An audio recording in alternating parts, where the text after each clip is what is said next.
मी दिव्यांग आहे, मग मला स्कॉलरशिपचा लाभ मिळू शकतो का? मी विद्यार्थी आहे, मग मला हाजरीमध्ये काय कन्सेशन मिळू शकतं का? मी दिव्यांग आहे, मला पेपर लिहिता येत नाही, मग मी तरीही पास होऊ शकतो का? असे भरपूर सारे प्रश्न आहेत. नमस्कार दिव्यांग मित्र मैत्रिणींनो, दिव्यांगांचा आवाज बोलानबोवाचा या चॅनलमध्ये मी ओमकेश आपल्या सर्वांचं सहर्ष स्वागत करतो. मी दिव्यांग आहे, मला आता भीती वाटायला लागली, कारण आता मार्च महिना सुरू झाला आहे, म्हणजे आता एक्झाम्स आल्या, माझी 75% हाजरी भरली असेल का? माझा प्रोजेक्ट कंप्लीट नाही आहे, माझ्या असाइनमेंट्स कंप्लीट नाही आहेत, मला स्कॉलरशिपच मिळाली नाही, किंवा मी 40%च्या वरचा दिव्यांग आहे पण मला अजूनपर्यंत त्याला लाभ कोणते मिळतात तर तेच माहीत नाही आहेत. मी परीक्षा देऊ शकेन का? मला परीक्षा देता येईल का? मला पण शिकायचं आहे, मला पण मोठं बनायचं आहे, मला पण एक अधिकारी बनायचं आहे, मला पण एक व्यावसायिक बनायचं आहे, मला पण एक वेल एज्युकेटेड व्यक्ती बनायचा आहे या राज्याचा, या देशाचा. तर मी हे कसं करू? संभव आहेत का गोष्टी या सगळ्या? तर या सगळ्या गोष्टींच्या बाबतीत चर्चा आपण आज करायची आहे. तर पहिल्यात थोडक्यात सांगतो दिव्यांगांना काय काय भेटतं. तर पहिलं म्हणजे आपल्याला जी काही 75% हाजरीचं जी काही अट आहे, तर ती हाजरीची 75% हजर आपण पाहिजे शाळेमध्ये किंवा कॉलेजमध्ये, तर ती अट थोडी शिथिल आहे आपल्यासाठी. लक्षात आले? ही पहिली गोष्ट. दुसरी, स्कॉलरशिप आपल्याला मिळते, महाराष्ट्र सरकारकडून पण मिळते आणि जे काही केंद्र सरकार आहे तर ते केंद्र सरकारकडून पण स्कॉलरशिप आपल्याला मिळते. तिसरी गोष्ट, आपल्याला जर आपण 40%च्या वरचे दिव्यांग असू तर आपल्याला एक्स्ट्रा टाइम मिळतो, तासाला 10 मिनिटं आपल्याला एक्स्ट्रा मिळतात. लक्षात आलं काय? तर ही. आणि 65%वरील आपलं जर दिव्यांगत्व असेल, मग ते डोळ्यानं असेल किंवा हातानं असेल, तर त्यांना रायटर पण मिळतो, म्हणजे लिहायला पेपर एक मदतनीस मिळतो आपल्याला. तर ही गोष्ट आहे. अभ्यास करण्यासाठी सुद्धा भरपूर मटेरियल ऑनलाईन सोशल मीडियावरती अपलोड किंवा उपलब्ध आहे, जे आपण त्याचा उपयोग करून आपण अभ्यास वगैरे करू शकतो. आलं लक्षात?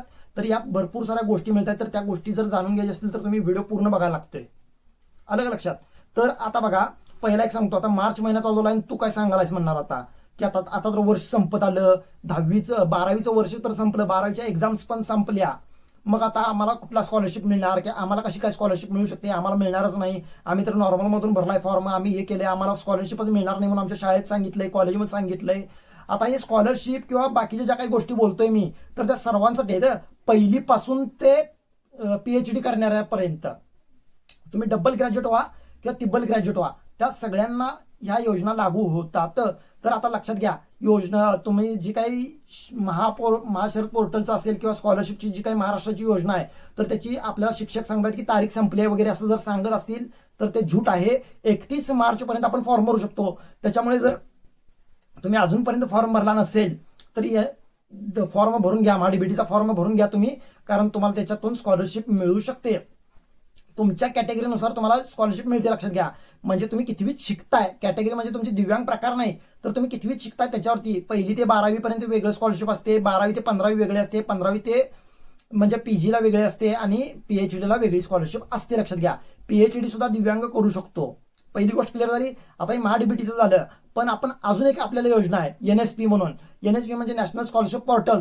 तर याच्यावरती पण आपण अप्लाय करू शकतो, पण आता याची मुदत संपलेली आहे. याची मुदत जास्तीत जास्त नोव्हेंबरपर्यंत असते. त्याच्यामुळे आता येणाऱ्या पुढच्या वर्षांमध्ये तुम्ही ज्यावेळेला पुढे ऍडमिशन घ्याल किंवा आता पुढे ऍडमिशन घेणार आहात तुम्ही, तर त्यावेळेला तुम्ही नक्की मला विचारू शकता आणि ते फॉर्म भरू शकता. त्याची लास्ट डेट 31 नोव्हेंबरपर्यंत असते. लक्षात घ्या. 31 नोव्हेंबर ते जास्तीत जास्त 25 डिसेंबरपर्यंत त्याची लास्ट डेट असते. त्याच्या पुढे डेट वाढत नाही. महाडीबीटीची कशी कंटिन्यू वर्षभर डेट चालू असते, तशी त्याची डेट वाढत नाही.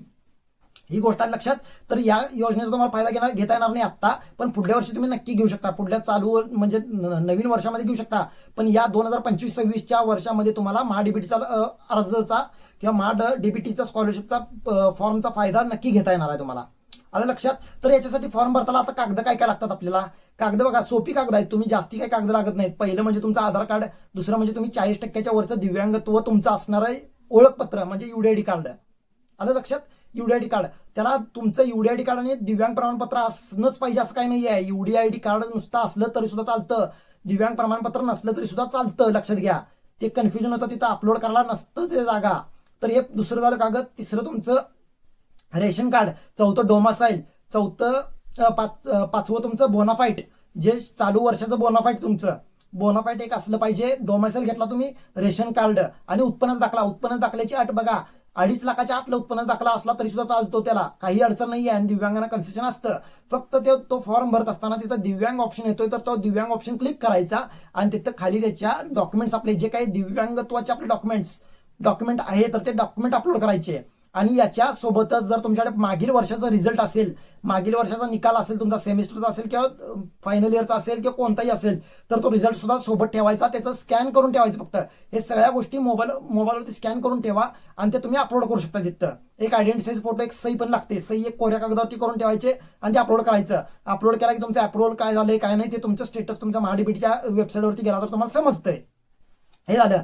आता 40%च्या वरती तुम्ही दिव्यांग आहे, तुम्ही कशाने पण दिव्यांग असा, 21 प्रकारचे कोणतेही दिव्यांग असू दे, तुमचं डोळ्याने असा किंवा कानाने असा किंवा हाताने पायाने कोणत्याही प्रकारचे असा तुम्ही दिव्यांग, आलं लक्षात, कोणत्याही प्रकारचे तुम्ही दिव्यांग असा, तुम्हाला 40%च्या वरचं तो तुमच्याकडे दिव्यांगत्व असेल तर तुम्हाला 30 मिनिट, 3 तासासाठी 30 मिनिट एक्स्ट्रा मिळतात आणि ते तुम्ही घेऊ शकता. त्याच्यासाठी प्रोसेस काय आहे, तर एक काम करायचं, फक्त एक अर्ज लिहायचा.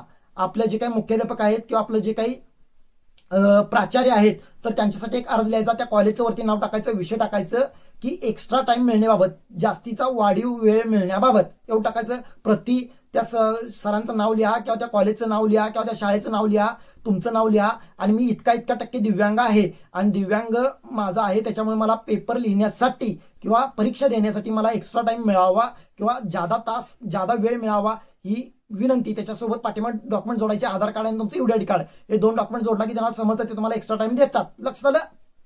तर परीक्षेसाठी काय काय गोष्टी आपल्याला मिळतात, 40%च्या वरती जर असाल तर तुम्हाला एक्स्ट्रा टाइम पण मिळतो आणि 65%च्या वरील तुमचं दिव्यांगत्व असेल तर तुम्हाला एक्स्ट्रा टाइम तर मिळतोच, पण त्याच्यासोबत तुम्हाला रायटर पण मिळतो. रायटर मग तो शाळा देऊ शकते किंवा कॉलेज देऊ शकते किंवा तुम्ही स्वतःचा रायटर सुद्धा आणू शकता.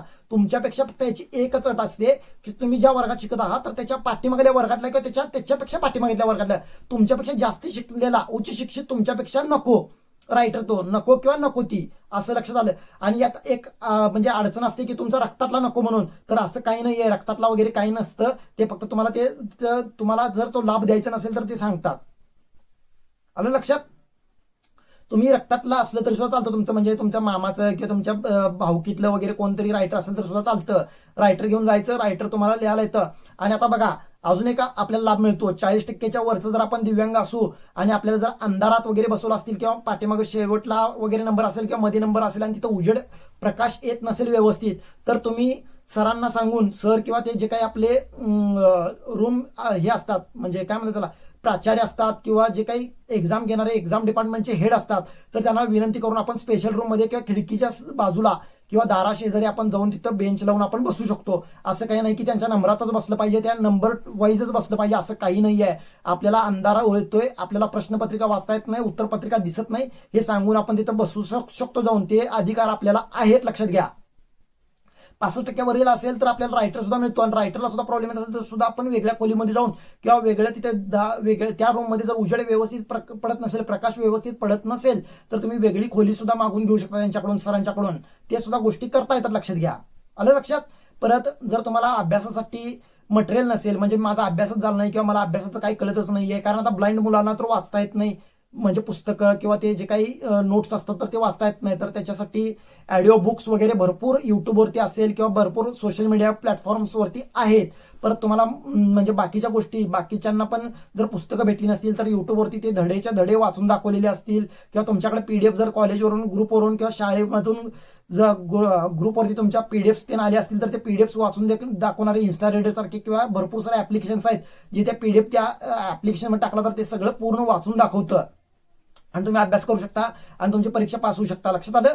आणि तुम्हाला जर तुमची अजून एक म्हणजे महत्वाची गोष्ट म्हणजे तुमची जरी 75% हाजरी भरली नसेल तरी सुद्धा घाबरण्याची काही गरज नाहीये. तुम्हाला तिथं नापास ते करू शकत नाहीत.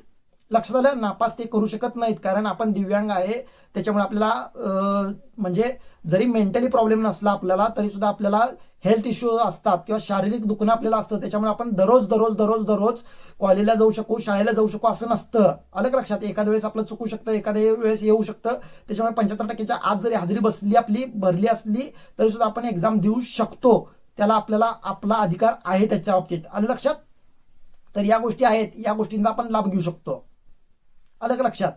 तुम्ही पुढच्या वर्षी ऍडमिशन घेणार तर तरी सुद्धा मला संपर्क करू शकताय, ते सुद्धा मी माहिती तुम्हाला द्यायला तयार आहे. परत तुम्ही म्हणजे फक्त एक्झाम पुरतं जात असाल तरी सुद्धा चालतंय सर, असं काही हे करत नाहीत, तेवढं समजून घेतात शिक्षक वगैरे, तेवढ्या समजून घेतात, कारण आपण दिव्यांगत्व आपलं जर जास्त असेल तर आपल्याला समजून घेतलं जातं. आलं लक्षात. असाइनमेंट्स वगैरे मध्ये सरांसोबत बोलून बघायचं, प्रोजेक्ट वगैरे कम्प्लीट करावं लागतात आपल्याला. प्रोजेक्ट वगैरे आपल्याला कम्प्लीट करायला येत नसतील तर आपल्या भावा बहिणींच्याकडून किंवा आपल्या रिलेटिव्हकडून किंवा आपल्या मित्रमैत्रिणींच्याकडून आपण नक्की कम्प्लीट करून घ्यायचे ते. आलं लक्षात. तर ह्या गोष्टी आहेत. आणि शिष्यवृत्तीला फॉर्म भरायचा अजून 31 मार्च 2026 पर्यंत आपण फॉर्म भरू शकतोय. 21 मार्च 2026 लक्षात घ्या. ह्या तारखेपर्यंत तुम्ही महाडीबीटीचा फॉर्म भरू शकताय. तुमचं जरी 12वीचं एक्झाम झाले असतील, 10वीच्या एक्झाम्स झाले असतील तरी सुद्धा, आता 9वी-10वीचे चालू आहेत, 9वीचे चालू आहेत, 8वीचे चालू होतील, बाकीच्या ग्रॅज्युएशनच्या पीजीच्या किंवा पीएचडी वाल्यांच्या त्यांना एक्झाम्स चालू होणार अजून. तर तुम्ही अजूनपर्यंत जर फॉर्म भरला नसेल तर तुम्ही आता भरू शकता आणि त्या योजनेचा लाभ घेऊ शकताय. तुम्हाला आजपर्यंत माहित नव्हतं ना, राहू दे, पण या वर्षी महाडीबीटीचा घ्या, पुढल्या वर्षी एनएसपीचा घ्या. या वर्षीपर्यंत तुम्हाला कुठल्याच माहिती नव्हत्यात, पण मी आता माहिती देण्याचा प्रयत्न केलाय. आणि जे निराश होऊन बसले होते की मला आतापर्यंत कोणत्याच योजनेचा लाभ भेटला नाहीये किंवा मला स्कॉलरशिपच भेटली नाही, मला शिष्यवृत्तीच भेटली नाहीये वगैरे वगैरे वगैरे, तर त्याच्यासाठी ही योजना आहे, लक्षात घ्या. आलं लक्षात. परत तुम्हाला अजून समाज कल्याणकडून आपल्याला जर लिहिता येत नसेल, लिहिता म्हणतोय मी, म्हणजे आता समजा मी ब्लाइंड आहे तर मला लिहिता येत नाही, तर त्याचा सुद्धा एक्स्ट्रा जे काही स्कॉलरशिप असतं किंवा एक्स्ट्रा भत्ता असतो तर तो भत्ता सुद्धा मिळतो. परत आपल्याला जाण्या येण्याचा प्रवास भत्ता सुद्धा मिळतो आपल्याला. आपल्या शाळेमध्ये आपण ते फॉर्म भरू शकतो. महाडीबीटीवरती त्याची चौकशी करू शकताय. परत तुम्ही समाज कल्याण, तुमचा समाज कल्याण विभाग आहे तर त्या समाज कल्याण विभागाला चौकशी करू शकताय. तुम्ही जर एसटीने प्रवास करत असाल किंवा प्रायव्हेट गाडीने जरी प्रवास करत असाल तर ते जे अंतर आहे, म्हणजे तुमचं 10 किलोमीटर असेल, 20 किलोमीटर असेल किंवा 15 किलोमीटर असेल किंवा 5 किलोमीटर असेल, जे काही तुम्ही दिव्यांग आहे म्हटल्यानंतर तुम्ही अंतर जे काही ट्रॅव्हल करताय तर त्याचं त्या अंतराचं तुम्हाला भाडं सुद्धा दिलं जातं. म्हणजे जे काही नुकसान भरपाई आहे तर ती नुकसान भरपाई सुद्धा तुम्हाला दिली जाते. तर त्याच्यासाठी सुद्धा तुम्ही अजून ऍप्लिकेशन करू शकताय. वर्षभरात किती दिवस भरलेले आहेत तर तेवढ्या दिवसांचं तुम्ही ते प्रवासी भत्ता तुम्ही त्याच्यात लावू शकताय, ते सुद्धा अप्लाय तुम्ही करू शकताय. या गोष्टी आहेत. भरपूर सारी गोष्टींची भरपूर साऱ्या माहिती देण्याचा प्रयत्न केलाय.